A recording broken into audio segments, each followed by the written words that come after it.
Landbou Radio skop in Januarie af met 'n opwindende reeks praatjies en dit staan bekend as vleispraatjies. Nou hierdie reeks geskied onder die vaandel van die Rooi Vleisprodusente Organisasie en ons hoop om saam met hulle 'n baie groter bewustheid onder verbruikers te skep oor vleisverbruik en produksiepraktyke en nog ander onderwerpe.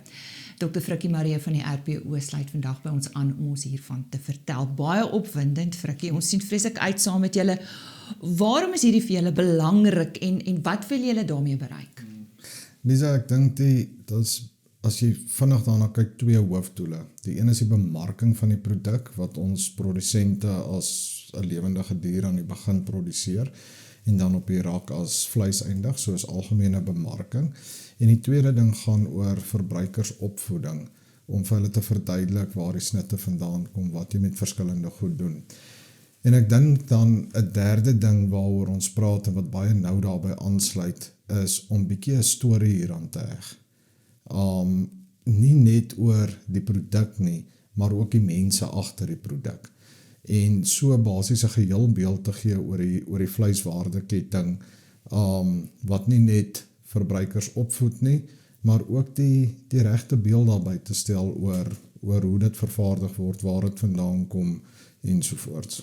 Praat verder met ons oor die onderwerpe wat tipies aangespreek gaan word. Ja, ons het vir elke maand het ons 'n onderwerp, so daar's 12 verskillende onderwerpe en ons volg, ek wil amper sê, die waardeketting. So aan die begin praat ons bietjie oor die fisiese dier. Ons hoor baie van grasgevoerde vleis, graangevoerde vleis, organies. Daar's hoeveel verskillende name. Wat beteken dit? As jy voor die vleisrak staan en jy weet nie wat die verskil is nie, net om onderskeid te tref daaroor. Dan, soos ek noem het, volgens die waardeketting, ons kyk na hoekom vleisprodukte veilig is. Ons gaan kyk na die karkas, die voorkwart, die agterkwart, die verskillende snitte daar rondom. Ons kyk bietjie na vleisverwerking. As jy goedkoper wil koop en 'n bees agterkwart of 'n hele lam koop, hoe verwerk jy dit? Hoe sny jy dit op? Of hoe vra jy die slaghuis om dit te hanteer? En tot ons op die einde volgende jaar Desember by Kersfees kom en bietjie gaan kyk na hoe hou jy 'n rooi vleis Kersfees wat nog steeds in jou sak pas. Interessant. Dit stop nie daar nie by 'n tegniese gesprek nie. Julle gaan die luisteraars ook betrek. Hoe gaan julle dit doen?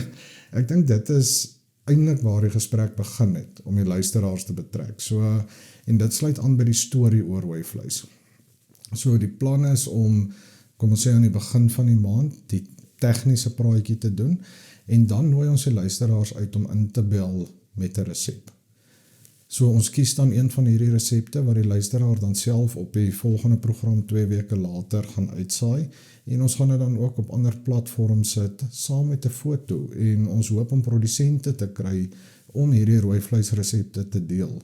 So dan wys jy die mens waar dit vandaan kom, jy wys die omgewing, jy wys die storie agter die resep, want baie van die resepte is ouma se of dis 'n nuwe resep. Nou dat airfryers oral is, hoe gebruik jy dit?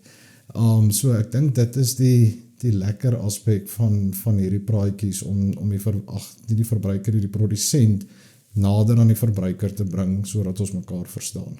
So gaan jy al daai resepte met proe. Is dit die voorwaarde?